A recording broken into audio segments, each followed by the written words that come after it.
Okay, so we're diving into the greatest salesman in the world. Looks like you've got some excerpts and images, and wow, the reviews, they're calling it uplifting, constructive, even a potential classic.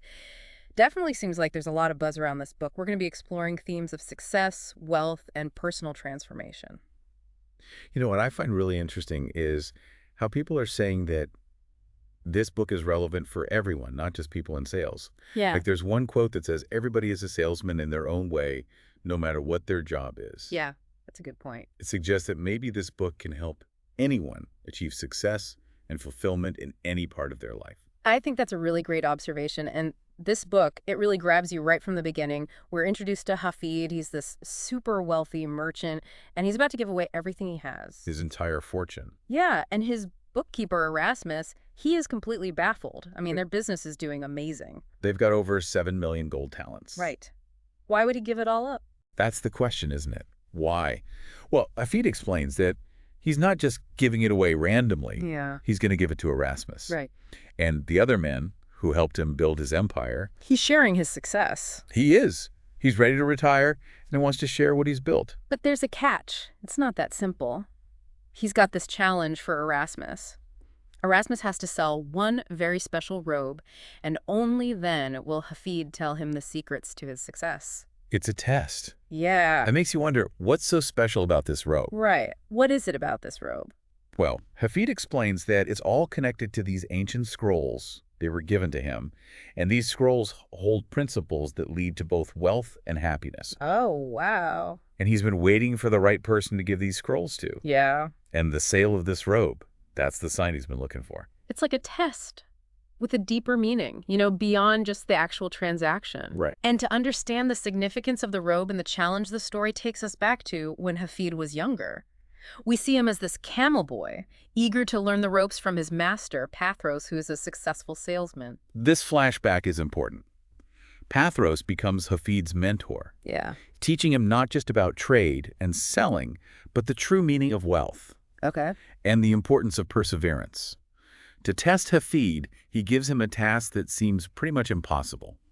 Sell a robe in Bethlehem. It's interesting how this one task becomes such a crucial moment for Hafid. He's constantly rejected. He doubts himself. He even feels despair. Yeah. He even thinks about giving up on his dream completely. We've all been there. Right. It's something anyone who's gone after a challenging goal can relate to. Totally. Those moments where we question everything. Do we have what it takes? But what's amazing is that Hafid doesn't let these setbacks define him. He ends up giving that robe away to a poor family, Oh, wow. taking shelter in a cave. Wow. He goes back to Pathros empty-handed, but changed by what he's been through. It really makes you think sometimes the best rewards come from kindness and generosity, even when we don't get any material gain from it. Right. And this act, it really affects Pathros, too. He sees a star following Hafid on his journey back, and this confirms what he believes, that something big has happened. Exactly. This giving the robe away becomes this catalyst for Hafid's transformation. Pathros sees his potential Yeah.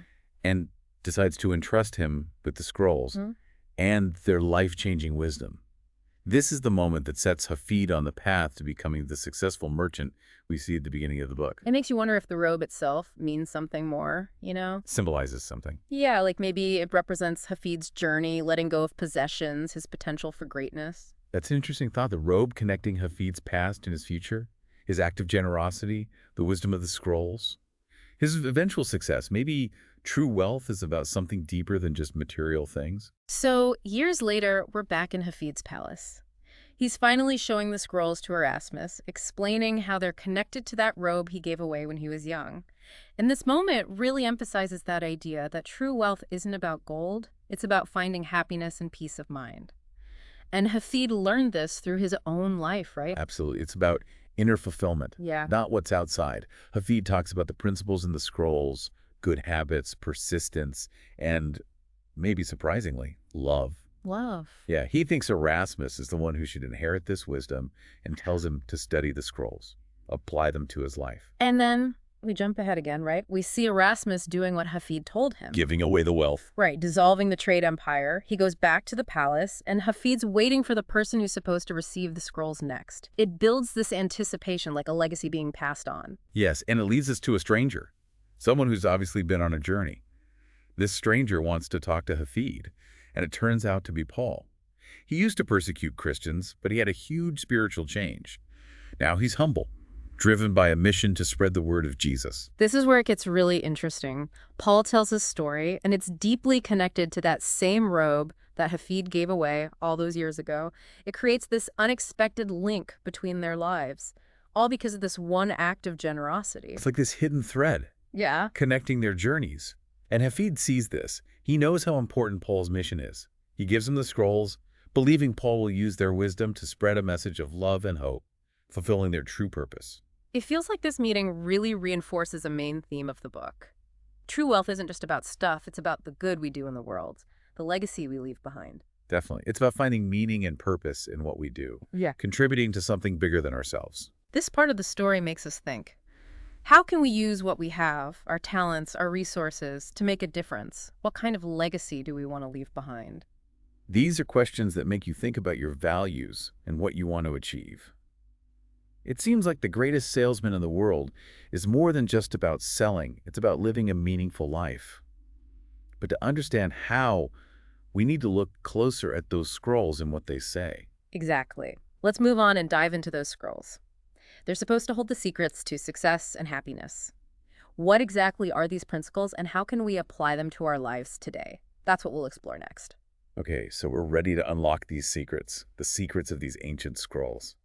They're supposed to hold the keys to success and happiness. Where do we even begin? Well, the scrolls are interesting because they don't just give these vague philosophical ideas, they give practical guidance. Oh, okay. Starting with the first scroll, which focuses on the power of habits. Right, and not just forming any habits, right. It's about cultivating good habits, almost becoming a slave to them.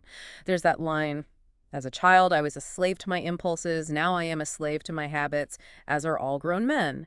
It really makes you think about what we're in control of. It does. The scroll says we're all slaves to something, whether it's our impulses or our habits. The important thing is to choose the habits that will help us create the life we want. What do you think about that idea of being a slave to good habits? It's a powerful way to think about it. Like, we need to be intentional, shaping our habits instead of letting them shape us. And the scroll gives a specific method for developing new habits, doesn't it? It says to choose one scroll at a time, read it out loud 3 times a day, morning, noon, and night. Repetition. It's key. The idea is that if you consistently engage with these principles, they'll become part of you. They'll influence your thoughts and actions. It's like reprogramming yourself for success. It makes you think about the power of doing small things consistently over time, like reading something inspiring every day, even just for a few minutes. It could really change your mindset. Absolutely. The scroll says, as you repeat these words, they become part of your subconscious mind, shaping your beliefs, affecting your behavior, even when you're not actively thinking about it. It's a fascinating idea. You can influence your subconscious mind through repetition. So, moving on to scroll number 2, we find a principle that's a bit unexpected in a book about sales. Love. It's not the first thing that comes to mind when we think about business, is it? It might seem strange, but if we think about the book's broader definition of salesmanship, that everyone is a salesman, in some way, the idea of love makes more sense. It's about approaching everything we do with genuine care and empathy. Yeah, like it's about shifting from just closing the deal to building real connections and understanding what other people need. That seems like a valuable approach, not just in business, but in any part of life, wouldn't you say? I agree. The scroll says love has a transformative power. It can break down walls between people, build trust, and help us understand each other better. By approaching things with love, we create more positive and fulfilling experiences for ourselves and the people we're with. But it makes you wonder, does love always have a place in the business world? What about those tough negotiations, the competitive situations where you need to stand your ground? Is there a risk of being taken advantage of? That's a valid concern. I don't think the scroll is suggesting that you should be naive. It's about going into those difficult situations with respect and understanding, even if you have to hold firm to your position. It's like trying to find a win-win situation, even in a competitive setting. That makes sense. It's about going into those tough conversations wanting to work together to find a solution that benefits everyone. Exactly. The scroll emphasizes that approaching things with love doesn't mean you have to sacrifice your own needs or goals. It's about balance. Okay, so scroll number 3. It focuses on persistence, using this imagery of a young bull being tested in a bullfighting ring. It's a powerful metaphor for the challenges we all face. It is. It's like, just as the bull is poked with those lances, we're also tested by life's obstacles. What matters is not avoiding those challenges, but how we keep moving forward, despite setbacks and disappointments. There's a line that really stuck with me. I am a lion, and I refuse to talk, to walk, to sleep with the sheep. I will hear not those who weep and complain, for their disease is contagious. Let them join the sheep. The slaughterhouse of failure is not my destiny. It's powerful, a declaration of self-belief, wouldn't you say? Definitely, it's a call to develop that resilience, to have that unwavering belief in your ability to overcome any adversity. But it also asks the question, how do we stay persistent when people doubt us or try to discourage us? The scroll seems to suggest that we need to distance ourselves from those who might hold us back. It's true. It makes you think about who you surround yourself with and the influence they have. It's not always easy, but it seems like surrounding yourself with people who lift you up, not bring you down with negativity, is crucial for staying motivated. I agree. Success often requires more than just good intentions. It takes unwavering persistence, the courage to stick to your vision even when people doubt you. It's about trusting your gut and not letting negativity derail you. Now, scroll number 4 shifts focus to self-awareness. It says that each of us is a unique miracle with a special set of talents and abilities. It's like, embrace your individuality, celebrate your strengths, don't compare yourself to others. It's a powerful message, especially in a world that often tells us to fit in. The scroll reminds us that there's no one else exactly like you. What do you think about that? How does that resonate with you? I think it's a really important reminder to focus on our own unique gifts, our talents, instead of trying to be someone we're not. It's easy to compare ourselves to others and feel like we're not enough, but the scroll reminds us we each have something special to offer. Exactly. It uses really vivid imagery to illustrate this point. It says, none can duplicate my brushstrokes, none can make my chisel marks, none can duplicate my handwriting, none can produce my child, and in truth, none has the ability to sell exactly as I. It's a beautiful way of showing how irreplaceable each person is. It's like an antidote to self-doubt. It tells us to stop trying to fit into a mold that wasn't made for us and instead focus on developing our own potential. Our differences, they are our strengths. It's a shift in perspective, and it can be really liberating. Absolutely. Now, scroll number 5 brings up an idea that a lot of philosophers and spiritual leaders talk about, living each day as if it were our last.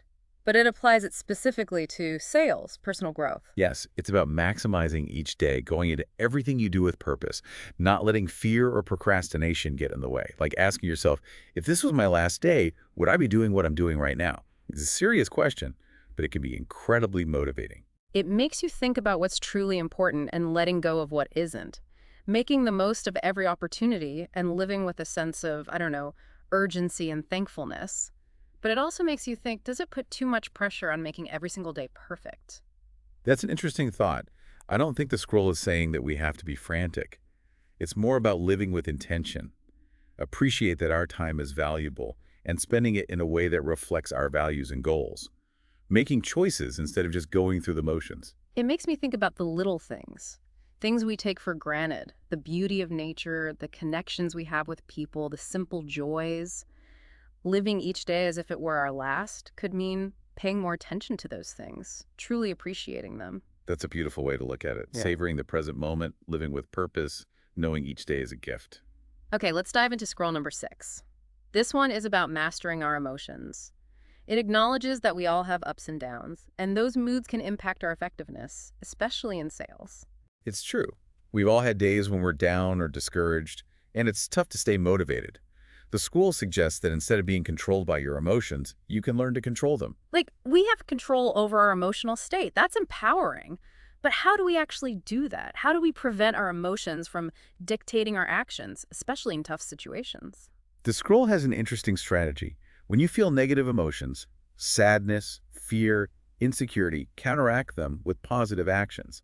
So if you're feeling down, sing. If you're afraid, push forward.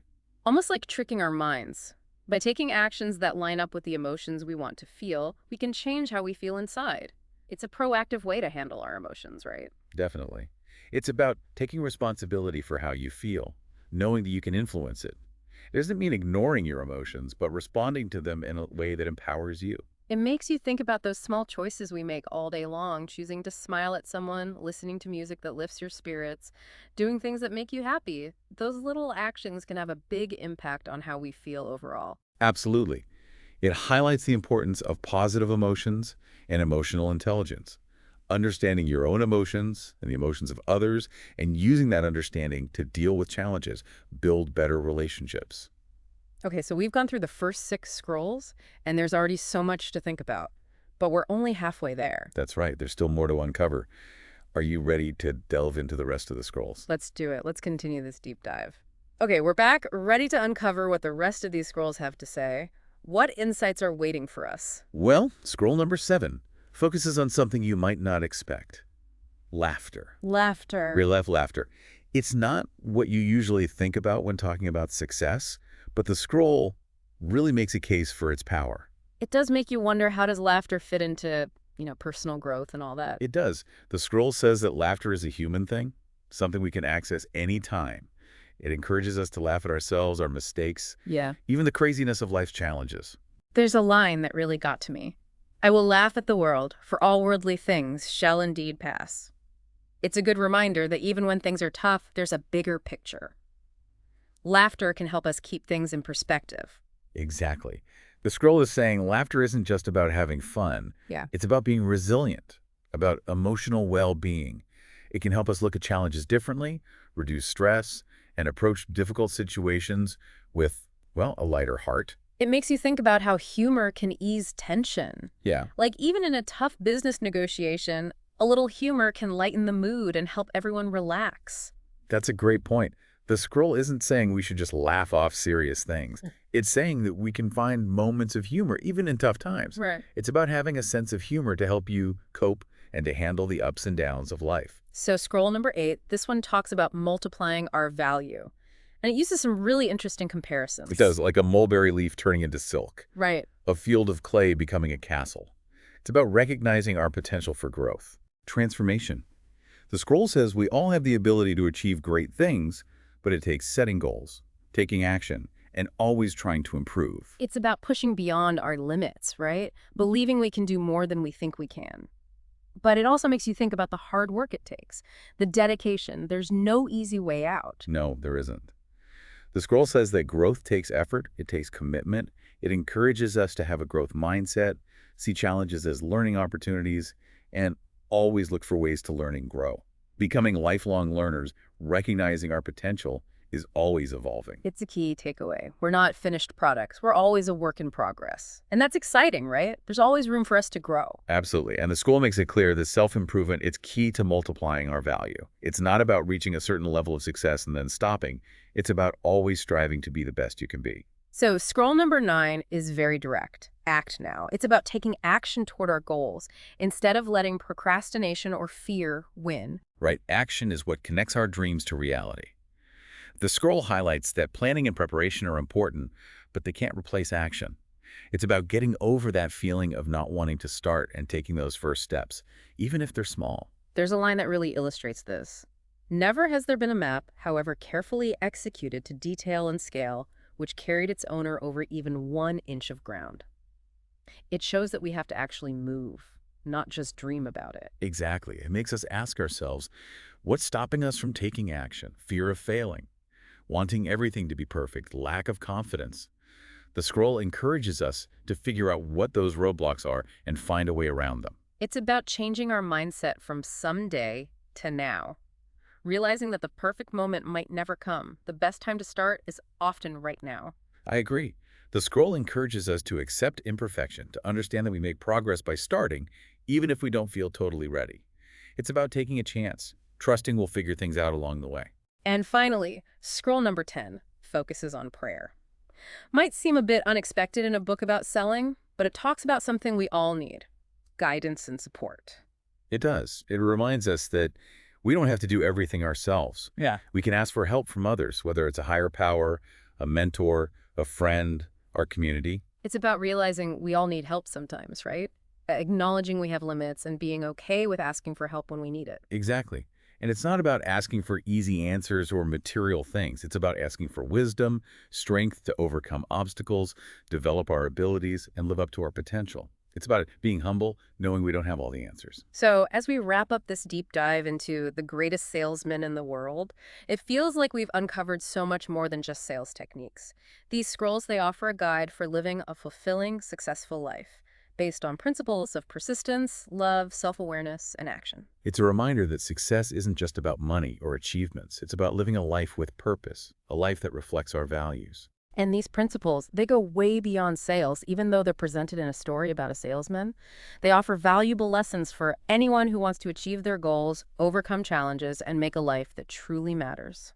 The book leaves us with a powerful challenge, an invitation to embrace these principles, apply them to our lives, and become the greatest salesman, not just in our careers, but in the world.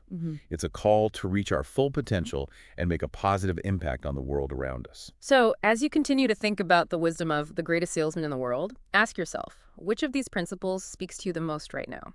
What's one small step you can take today to make it a part of your life? Until next time, keep diving.